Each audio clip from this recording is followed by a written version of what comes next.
የምለው ግን አይጎዳውም አይደል? አረ ምንም አይሆንም፣ አይጎዳውም። እሺ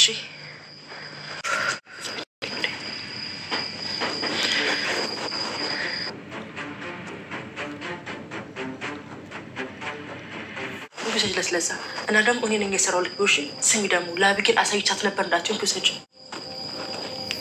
ግን ምንድን ነው የጨመርሽበት? ምን አባሽ ጨምርበታለሁ? ሂጂና አሁን በይ ስጪው እና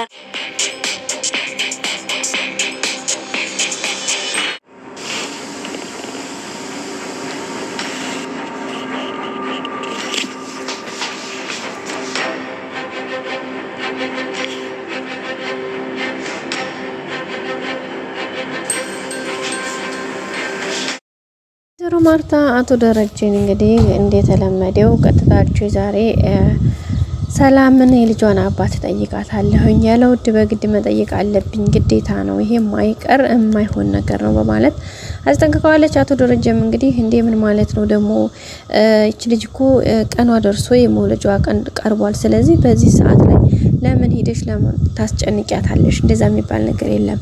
ለምን አታያትም ማርታ እያላት ነበረ ማለት ነው። ቤተሰቦቻችን ማርቲም እንግዲህ አይ ደሬ እንግዲህ የሚባል ነገር የለም። አንተ ከፈለክ አብረን መሄድ ትችላለህ። የማይሆን ከሆነ ግን እኔና ዳጣ እንሄዳለን። ዳጣንም ደግሞ ለመስማት እንዴት እንደጓጓች ብታያት። ስለዚህ እኔና ዳጣ ሄደን እንጠይቃታለን ሰላምን፣ ከዛ እሷ ትነግረናለች። አንተ ከፈለክ አብረን መሄድ ትችላለህ፣ አይ ካልክ ደግሞ መቅረት ትችላለህ፣ ምንም ችግር የለውም። ስለዚህ ይሄን ነገር በዚህ ነው የምናደርገው። አንተ ግን እንደ ፍላጎት መሆን ትችላለህ፣ ግን ቅድሚያኛ ማድረግ የምንፈልገው እሷን መጠየቅ።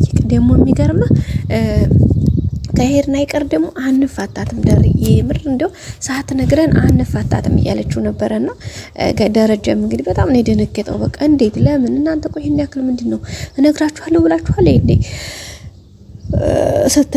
ሲል ነበርና አይ እንዴ አብረን አይደል እንደነገረችን ሲጀመር ባለፈው አንተ ሳለህ አይደል እዚህ።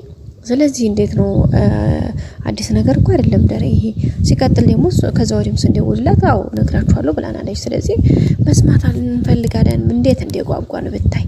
ደግሞ እሷ በሰላም ትገላገልና ሁሉንም ነገር በስማም ቁጭ ብለን እናወራበታለን እያለች ነበርና እንግዲህ የሆድ ጉዳይ ሆድ ይቆርጣል ይሉ የለገሬ ሰው። ያው የሆድ ጉዳይ ማለት ሆዳችሁ ያለውን ነገር የውስጣችሁን ስሜታችሁን የራሳችሁ በተለይ የተደበቀ ሚስጥር ብላችሁ ወይም ደግሞ ለሰው ለማውራት የቸገራችሁ ነገር ወይም ደግሞ ለሰው አንዳንድ የማይወሩ ነገሮች አሉ። ስለዚህ እነሱ ነገሮች ሲሆኑ ደግሞ በቃ ይበለጥ ያማል። አንዳንድ ነገሮች አምቀን ስንይዛቸው በጣም ከባድ ናቸው።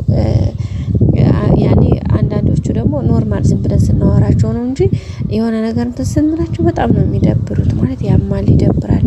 በቃ ጀስት ላይክ ዛት እና እንደዛ ነው እንግዲህ ደረጀ የሚሆነበት። በፊት እሱ ራሱ ሲያሯሩጠው እንዳልነበረ ነገር እዩሹን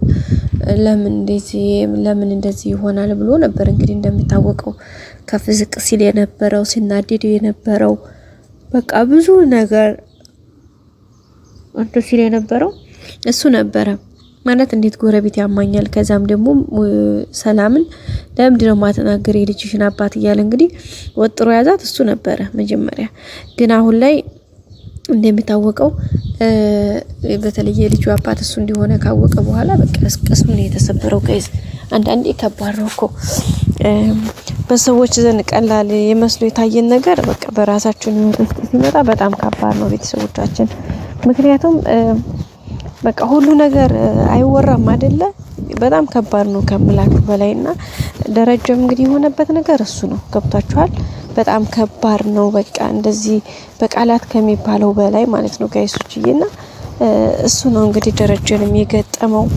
በቃ ሁኔታዎችን በዚህ ቢል በዛ በቃ ለማስተካከል አንዱን ካንዱ ለማድረግ ብዙ ነገሮችን እየጣረ ነው የሚገኘው። ግን ምንም ያክል ቢጥር የትም መድረስ አልቻለም። ሲቀጥል ደግሞ በፊት ያ ለምን እውነቱ አይወጣም ደግሞ አንዳንድ ነገር ታውቃላችሁ። በፊት ምንም አሁን ስለ ሰላም ስለ ልጁ አባት ምን ነገር አለባት ምናምን ብሎ እሱም የሆነ ለማወቅ የነበረው ጉጉት ባይኖር ነው ኦኬ ኖርማል ነበረ ማለት ኦኬ ችግር የለውም ነበረ ማለት ነው። ግን አሁን ላይ ብዙ ነገር አስባችሁ ብዙ ነገር ጠብቃችሁ በቃ ብዙ ነገር ተስፋ አድርጋችሁ በዛ ላይ ለሰዎች ጋር ስታወሩ ለምን ይሄ ነገር መሆን አለበት ይሄ ስለምን አልሆነም በቃ ብላችሁ ብዙ ነገር ሲደረግ የነበረ ነገር አሁን እንደገና በመሃል ቅንጥስ ብሎ ስልስልስ ማለት አንደኛ በሰዎች ጋር ያስጠረጥራል። ገባችሁ ጋይስ?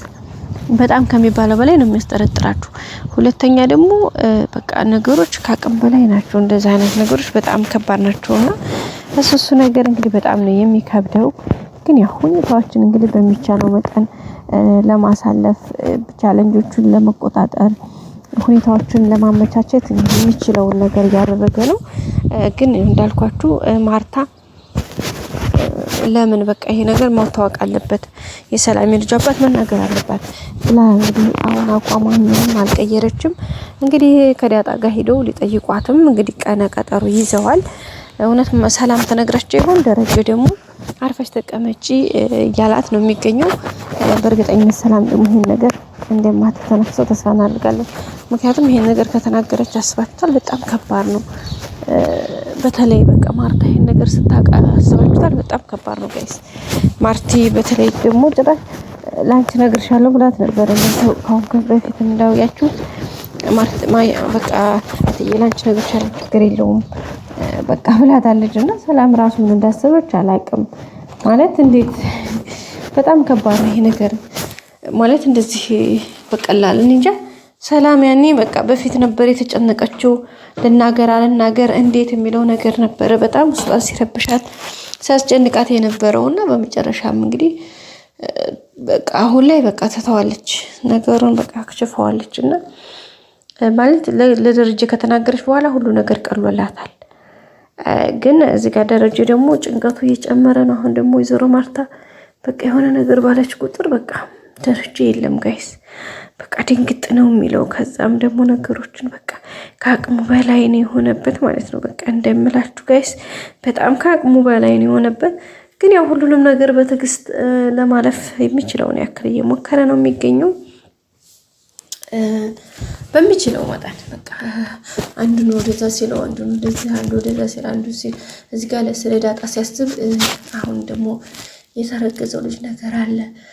አሁን ለማርታ ራሱ የዳጣን ጉዳይ ለመናገር ፈርቶ እዚህ ድረስ ያቆየው ጉዳይ እንግዲህ ደግሞ አሁን ሌላ ችግር ወልዶ ሁለተኛ ልጅ አባት እንደሆነ እሱ ራሱ ካወቀ ጥቂት ቀናታችሁ ናቸውና በዚህ ሁኔታ ውስጥ ግን በጣም ጭንቀት ውስጥ ነው የሚገኘው። በቀጣይ ከመገናኝ ላይክ አድርጉ። ሰላም ቆዩ።